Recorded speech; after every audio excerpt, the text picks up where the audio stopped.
যেভাবেই হোক আপনি প্রধানমন্ত্রী হইছেন, যেভাবেই হোক আপনি সরকারে গেছেন, আমরা চাই 5 বছর আপনি চালান, কিন্তু ভালোভাবে চালান।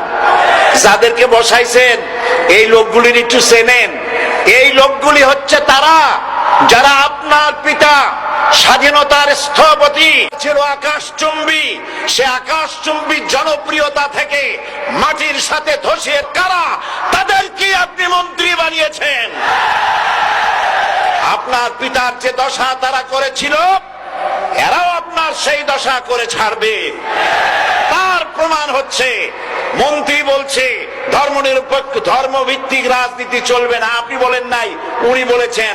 আপনি প্রতিবাদ করেন নাই, আপনার প্রতিবাদ না করাটাই ওই বক্তব্য আপনি সমর্থন করেছেন বলে প্রমাণিত হয়ে গিয়েছে।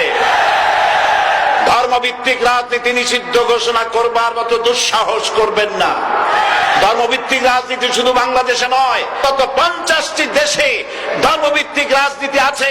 তারা ইলেকশন করছে এবং ক্ষমতায় গিয়ে তারা পার্লামেন্টে অংশগ্রহণ করছে। বাংলাদেশে ধর্মনিরপেক্ষ রাজনীতি আপনি বন্ধ করতে পারবেন না।